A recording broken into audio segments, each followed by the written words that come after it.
Praise the Lord. सभी आत्मिक विश्वासियों को नमस्कार। आज हम एक नए विषय पर हम चिंतन मनन करते हैं।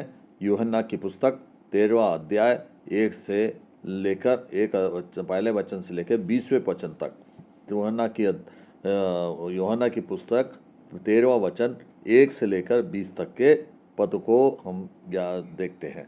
यहाँ पे हमको देखने को क्या मिलता है कि यीशु के जो अंतिम रात, जो लास्ट सफ़र था की घटना शुरू होती है, उसके बाद में हम देखते हैं कि उनका जो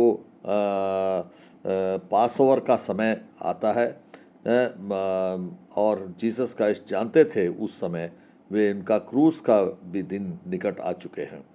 वे अपने चेलों को अंतिम और गहरी शिक्षा दे रहे थे ताकि उनके जाने के बाद वे जो है चेले और शिष्य भटक ना पाए। उन्होंने अपने इस भाग में एक अनोखी घटना को उन्होंने अंजाम दिया। वो क्या है हमको देखने को मिलता है। यीशु अपने चेलों के पैर को धोते हैं। यीशु अपने चेलों के पैर को धोते हैं।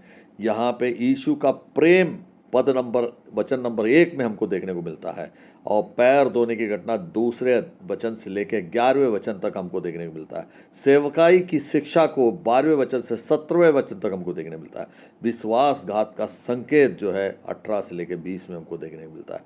यहाँ हम क्या देखते हैं, अंत के समय में प्रभु यीशु मसीह ने उनका अपना प्रेम जो है किस ढंग से व्यक्त करते हैं उसको हमको देखने को मिल रहा है। उन्होंने अपने लोगों को अंत तक प्रेम में रखा, प्रेम के सूत्र में अपने चेलों को रखा और अपने विश्वासियों को रखा। उन्होंने यीशु का प्रेम स्थायी और संपूर्ण है। यह वह अपने परिस्थितियों का पर निर्भर नहीं रहे बल्कि उस परिस्थितियों में भी वो अपने शिष्यों को किसी तरह से छोड़े नहीं, बल्कि उनसे नम्रता और दया और दीनता से उनके साथ व्यवहार किए।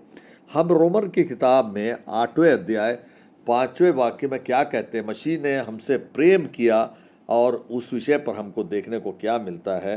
रोमन्स की किताब में परमेश्वर की असीम प्रेम और उद्धार को वहाँ पे दर्शाया जा रहा है।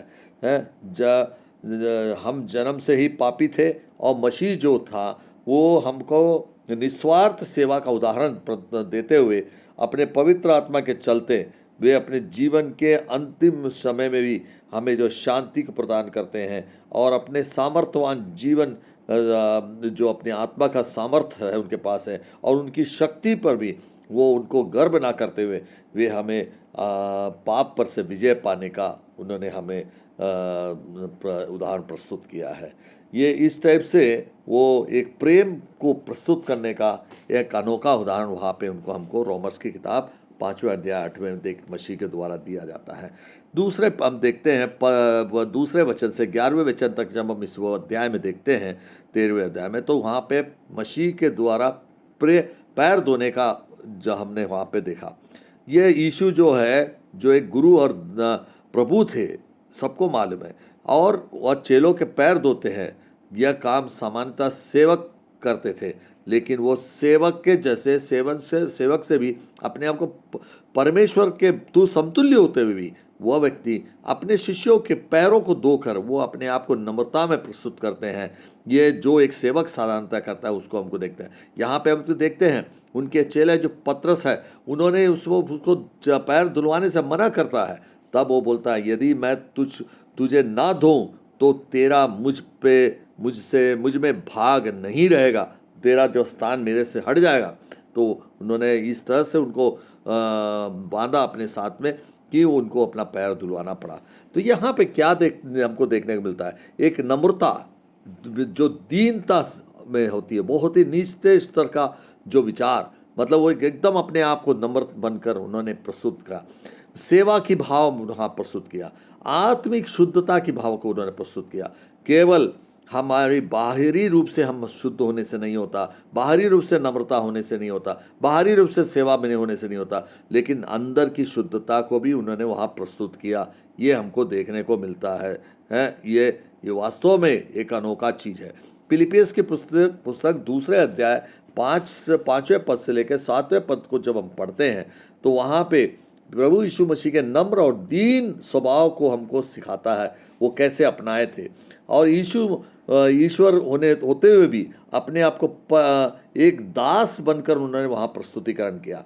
यह नम्रता की जो व्यवहार है, सेवा की जो भावना है, त्याग उनको करने की जो आदत है थी, और जो दूसरों पर परोपकार करने, भलाई करने की उनकी जो यीशु की स्वभाव था, उसको उन्होंने प्रस्तुत किया। या पौलुस जो है फिलिपियोस के लोगों को ये बताते हैं, जो विश्वासी लोगों को कहते हैं कि यीशु के समान हमें सोचना है और उनके समान जीना है। ये हमारे जीवन में आज हम लोगों को भी ये पौलुस ने जो अपने फिलिपियोस के वालों को बताया, आज हम इस वचन के माध्यम से हम परस्पर एक दूसरे को कहना चाहिए कि हमें भी प्रभु यीशु मसीह जैसे सोचना और जीना जरूरी है। परमेश्वर जो है, हम देखते हैं वो इस यीशु को एक मानव रूपी जीवन देकर उन्होंने वो एक परमेश्वर का एक समतुल्य व्यक्तित्व होने के बाद भी, उनके पास उनके परमेश्वर के तुल्य अधिकार होते हुए भी वो जो है उस अधिकार को पकड़ कर रखकर जो है एक शासक का रोल नहीं दिखाया, बल्कि वो एक नम्रता का रोल दिखाए। ये वास्तव में हम लोगों के लिए अनुग्रहकारी है और हम लोगों को यही सीखना है। हम आज अपने कलीसिया के अंदर में भी यही सब हमको देखना है। हम आगे देखते हैं पहले यूहन्ना का पहला अध्याय का 7वें पद को हम देखते हैं, क्या लिखा है वहाँ पे।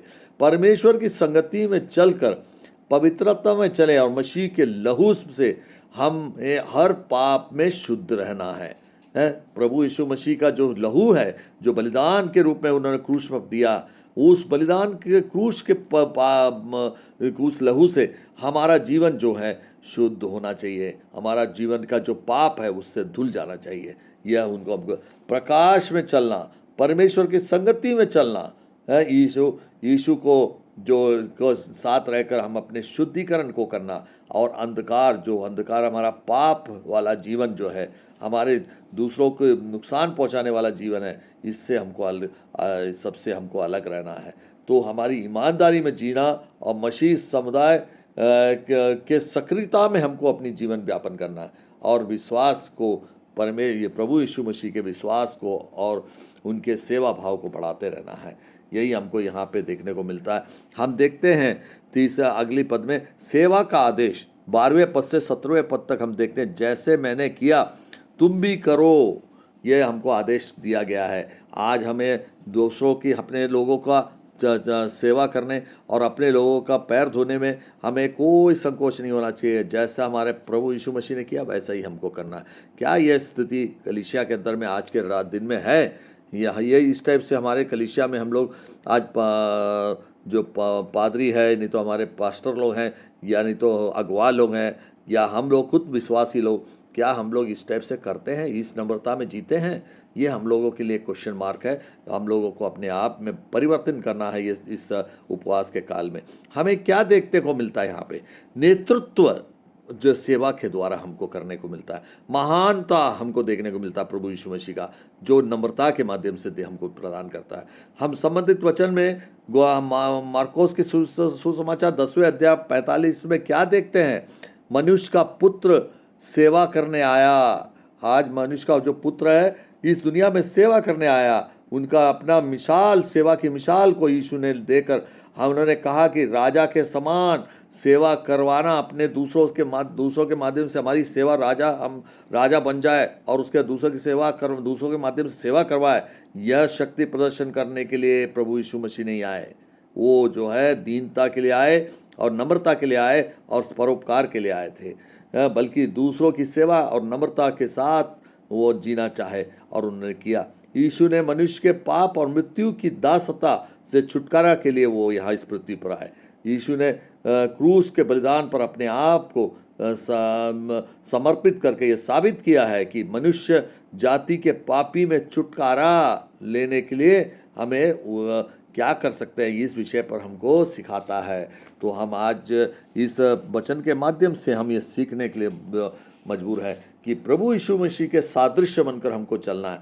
भले हमारे पास ताकत और शक्ति है, उस शक्ति का उपयोग हमें जो है राजाओं के जैसे जीने के लिए नहीं है, बल्कि नम्रता के साथ में, दीनता के साथ में, दया के साथ में, परोपकार के साथ में जीने के लिए हमको प्रभु यीशु ने सिखाया। वही काम हमें करना, एक दास बनकर, उत्तम दास बनकर हमको जीना। कितने भी बड़े व्यक्तित्व हो, लेकिन वो दास बनकर हमको जीना, तभी वो प्रभु यीशु मसीह का सच्चा साथी बनेगा और उसका स्वर्ग राज्य उसके लिए खुला रहेगा। हमें देखते हैं अगले पद में 18 से 20 में विश्वासघात का संकेत हमको देखने को मिलता है। यीशु बताते हैं कि उनमें से एक उन्हें धोखा देगा। आप यूदा इस्करियोती के नाम सुने हैं, जो हमारे प्रभु यीशु मसीह के साथ 3-3.5 साल रहे, लेकिन उन्होंने प्रभु यीशु मसीह के साथ विश्वासघात करके उनको यहूदियों के हाथों पकड़ा दिया। यह जो है एक क्षणिक लाभ, उनके साथ इतने दिन रहने के बाद भी उनको जो है वो पूरी तरह से प्रभु यीशु मसीह को नहीं समझ पाए, बल्कि उन्होंने जो है प्रभु यीशु मसीह को वो यूदा इस्करियोती ने यहूदियों के हाथ में मतलब 30 चांदी के सिक्के के लिए बेच डाला। तो ऐसे हमारे जीवन में भी हम लोग अपने पैसे के दम पे जब आते हैं, तो हम परमेश्वर को बेचकर हम अपने आप को महान बनाने की कोशिश करते हैं, लेकिन वो सब जो चीज़ें एक आत्महत्या के जैसे हो जाता है। जब हमारे जीवन में हमको जब सच्चाई मालूम होता है, तो हमारे पास में आत्महत्या करने के सिवा हमारे पास कोई रास्ता नहीं बचता है, वैकल्पिक व्यवस्था हमारे पास नहीं रहता है। तो बाहरी निकटता को नहीं देखना, बल्कि अंदर का जो विश्वास है उस पर हमको ज्ञान देना। परमेश्वर सब कुछ जानता है तो हम क्या कर रहे हैं। तो हम मुख्य वचन में ये देखते हैं कि सच्चा प्रेम अंत तक रहता है। नम्रता और सेवा सबसे बड़ा गुण है जो प्रभु यीशु मसीह का, जो हमारे जीवन में भी होना है। आत्मिक शुद्धता बहुत जरूरी है, वो जो हम प्रभु यीशु मसीह में था वही आज हमारे इस जीवन में भी होना जरूरी है। सच्चा विश्वास अंदर से होना, बाहर रही से नहीं, बाहर दिखावे के लिए नहीं होना है। तो हमें सच्चा विश्वास प्रभु में भीतर से हमको आना चाहिए। हम प्रैक्टिकल के रूप में हम देखते हैं आज की एक सच्चा नेता वही है जो दूसरों की सेवा करता है, ना कि केवल आदेश देते रहता है। तो आज वो जो भी व्यक्ति हमारे बीच में जो कोई भी सेवा भाव से काम करता है, एक अधिकारी के रूप में नहीं बल्कि एक दास के रूप में काम करता है, तो ये समझ लीजिए कि वो प्रभु यीशु मसीह का दास है। तो हमें आज हमको ये कहा, एक अधिकारी एक दिन अपने ऑफिस में सफाई कर्मचारी से मदद की, कर्मचारी की मदद की। लोग हैरान हो गए, उन्होंने कहा सच्चा नेता वही है जो सेवा करता है। तो इस प्रकार हम अपनी जगह पे जहाँ भी काम करते हैं, वहाँ हम अपने अधीनस्थ कर्मचारियों के साथ भी अच्छे व्यवहार करें, हमें ये सिखाता है। महानता सेवा से है, पद से नहीं आता है। हम अपनी पद में घमंड दिखा सकते हैं, लेकिन हमारी जो महानता है वो सेवा भाव से आती है। हमें इस विषय पर क्या सीखने को मिलता है? नम्रता सेवा का जीवन है, नम्रता और सेवा जीवन का भाग है, ये हमको देखने को मिलता है। और हम मुख्य रूप से क्या देखते हैं? अंत तक प्रेम करो जैसे प्रभु यीशु मसीह ने किया। नम्र बनो जो अंत तक, हमारे जैसे प्रभु यीशु मसीह है। सेवा का भाव करो वो जो हमारे प्रभु यीशु मसीह ने मरते तक किया। और शुद्ध जीवन जियो, पवित्रता के जीवन जीने के लिए हमको प्रभु यीशु मसीह आह्वान करता है। आज हमारे इस महान उपवास के समय में हमको देखने को क्या मिलता है? हम अपनी वचन के साथ अपनी आत्मिक चुनौतियों को हम देखते हैं, उसमें क्या दिखता है? क्या हम सच में दूसरों की सेवा करते हैं? ये हमारे लिए प्रश्न चिन्ह है। क्या हम नम्र हैं या घमंडी हैं? ये हमको सोचने के लिए मजबूर करता है। क्या हमारा जीवन शुद्ध है? ये भी हमें सोचने के लिए और विचारने के लिए हमको प्रश्न छोड़ता है।